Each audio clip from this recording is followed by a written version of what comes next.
Bonjour Émilie Fruot. Bonjour. Alors Émilie Fruot est une auteure donc du Lisbu Édition bien sûr. Ce n'est pas votre métier, hein, vous ne vivez pas de votre plume, vous êtes professeur de lettres et de karaté. Donc, Exactement. on peut aimer les lettres et le calme des lettres et le karaté. Oui, Ça va? oui, puis je suis d'ailleurs une passionnée des mathématiques aussi, donc comme quoi. D'accord. Donc quoi, plusieurs cordes à votre arc. Donc, et vous avez sorti un livre, alors un livre qui traite de la maltraitance de l'enfant, qui traite de l'école et de l'hypnose. C'est un témoignage ou c'est un roman? Alors, c'est un récit témoignage sur quelque chose qui m'est arrivé petite. J'ai en effet été agressée sexuellement par un de mes enseignants à l'école élémentaire.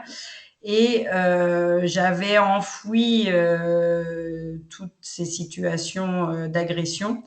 Et à l'âge de 40 ans, enfin, j'allais sur mes 41 ans, je n'étais pas bien, des difficultés respiratoires, des difficultés physiques, alors que tout allait très bien dans ma vie, et puis des difficultés physiques que j'assimilais à des crises d'angoisse. Mais pourquoi des angoisses? Il n'y avait pas lieu d'avoir des angoisses, donc je vais Oui. consulter mon médecin, évidemment, qui me fait toute une batterie d'examens et qui me Ouais, rend bien sûr. compte du fait que je suis en pleine forme. Mais moi, j'ai toujours cette difficulté à respirer. Donc, il me conseille d'aller voir un médecin, une médecin psychiatre. Il me dirige, donc je comprends pas au Euh, début. Je dis mais je vais très bien. Pourquoi aller voir quelqu'un? J'arrive pas à respirer. J'ai un problème physique. J'ai pas un autre problème. Et en fait, durant toutes ces séances, tout a ressurgi. Et le livre est en fait l'histoire. Il mêle des épisodes de l'enfance, de l'adulte, de la thérapie, pour tenter de montrer comment on peut s'en sortir et un peu le cheminement d'accord. euh, Le chi- compliqué, sur le mais, chemin euh, qui mais est long certainement qu'il faut faire pour pouvoir s'en sortir. Vous le mettez dans le exactement. résumé de votre livre. D'ailleurs, ma vie suivait son cours plutôt normalement. Vous manquiez d'air, vous étouffiez, vous suffoquiez. Vous allez voir, c'est ce que vous nous venez de vous expliquer. Vous allez voir le médecin et il vous dit que vous n'avez absolument rien. On vous propose l'hypnose et quelle est votre première réaction alors à partir de ce moment-là quand on vous propose l'hypnose? Pour vous, Alors, ma première, c'était quoi déjà l'hypnose pour vous avant? Alors l'hypnose, pour moi avant ça ne se résumait absolument à rien, et je l'assimilais plutôt d'ailleurs à l'hypnose de spectacle, Ah qui oui. n'a absolument rien à voir avec l'hypnose médicale. Et en fait, je l'assimilais à du charlatanisme, tout simplement. Alors ce qui me rassure, c'est que la médecin que je vais voir donc est médecin psychiatre, donc je me dis qu'elle pratique l'hypnose, mais que bon, elle est quand même médecin. Donc, et puis je me dis aussi que peut-être elle va pas me faire travailler sous hypnose en fait. Mais pour moi, l'hypnose, bah, je n'y connaissais absolument rien, mais je l'avais déjà cataloguée Oui. malheureusement. Et ça a marché du premier coup? Ça a marché, elle a réussi tout de suite vous avez adhéré tout de suite à ce programme? Alors la première séance, effectivement, moi je n'avais absolument pas prévu d'ailleurs de faire une séance d'hypnose. Hein. Je vous dis, j'étais très réticente. Et puis finalement, elle finit par me faire une séance d'hypnose. Elle me l'a sans doute proposé. Moi, je suis pas très bien, j'arrive toujours pas à respirer, je suis pas bien. Et puis je me rends compte que finalement, bah, la séance d'hypnose, c'est pas très compliqué ce qu'elle me demande de faire parce que je connais déjà, pour l'avoir régulièrement utilisé en karaté sans savoir de quoi il s'agissait. Et puis pour l'avoir utilisé malheureusement quand j'étais petite et que j'ai été agressée, où en fait on se dissocie, on est en état de Ouais. sidération quand on est agressé, et cet état de dissociation est un état hypnotique en fait. Donc mon C'est cerveau le, savait très bien emprunter le chemin. c'est le psychiatre qui vous a raconté ça, c'est-à-dire que vous aviez déjà connu ça sans le savoir en fin de compte. Vous avez déjà Voilà, connu bah, j'ai eu l'hypnose sans des le réactions. savoir. Après, moi, je suis pas la médecin, hein, donc voilà. Ouais. Après, c'est elle bah, qui a diagnostiqué entre guillemets, mais en tout cas, tout revient pas d'un coup, hein, mais après la première séance, je suis très mal. Je suis très mal intérieurement. Il y a quelque chose qui va très mal à l'intérieur de moi, mais je suis incapable de le verbaliser.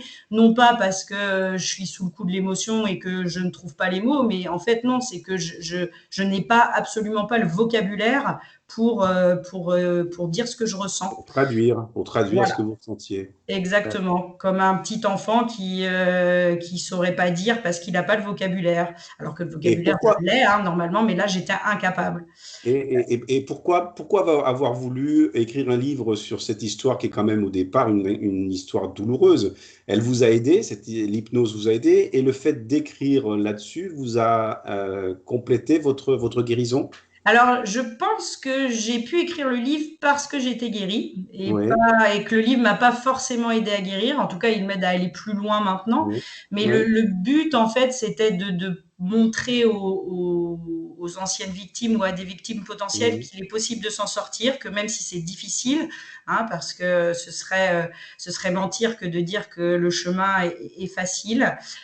Donc de dire qu'on peut s'en sortir, de potentiellement interpeller les personnels de santé pour leur dire de continuer, qu'il faut continuer à aider les victimes à s'en sortir, et puis mhm. aussi sans doute sensibiliser un peu la société à ce type de phénomène. Et Hein, je puis, parle oui, et puis aider ceux qui seront concernés malheureusement par le même problème que vous avez eu. C'est un livre exactement. qui peut aider les gens malheureusement à se refaire, à se reconstruire.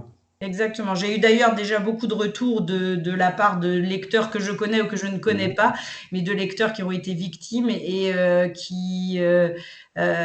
en tout cas des personnes qui m'en ont parlé, qui ont trouvé que le livre les avait beaucoup aidés, forcément par l'identification, mais aussi des personnes qui sont encore mal et pour lesquelles c'est Oui, encore difficile bien et sûr. qui finalement se disent que ben, peut-être c'est un grand labyrinthe, mais finalement il y a une sortie possible. C'est un témoignage émouvant, certainement. C'est un témoignage donc personnel. C'est un témoignage optimiste également, Oui, puisque vous allez bien maintenant. oui, je vais très bien et vraiment c'était un de mes souhaits les plus chers après l'écriture du livre, que ce soit positif. Et a priori, des retours de lecture que j'ai, ça a fonctionné. Donc j'ai réussi à suivre mon objectif, en tout cas, dans cette écriture. Bien, ben, c'est un bon médicament. Alors, vous nous le montrez, ce livre? Il Oui, est, bien sûr. Donc il est donc, là. Donc il s'appelle De l'intérieur, expérience hypnotique. voilà. Il est bien sûr chez le Lys Bleu Édition. On rappelle votre nom, donc Émilie Fruot. N'hésitez pas à le lire si vous êtes intéressé sur le sujet et encore plus, bien évidemment, si vous êtes concerné personnellement. Merci pour ce beau témoignage, Émilie. On lui souhaite plein de chance, plein de bonnes choses. Vous avez d'autres projets littéraires en cours? Eh bien, écoutez, éventuellement, peut-être des contes pour enfants, donc un tout autre sujet. Oui. Ou peut-être un manuel scolaire sur le calcul mental en mathématiques, donc un tout autre Oula, là, projet également. Mais on est bon, dans, on est dans le sérieux, là. voilà. Mais pour l'instant, ce sont que des projets. C'est qu'à l'état d'idées, on va dire. C'est pas encore à D'accord. l'état de projet. Les contes pour enfants, ça, c'est plus cool. Les contes pour enfants. Oui. Eh bien, merci de votre sourire. Bravo pour votre parcours, en tout cas, et pour ce témoignage que vous nous avez livré. Et puis, bonne chance pour la suite. Ben, merci de m'avoir interviewé. Merci. À bientôt, Émilie. Au revoir.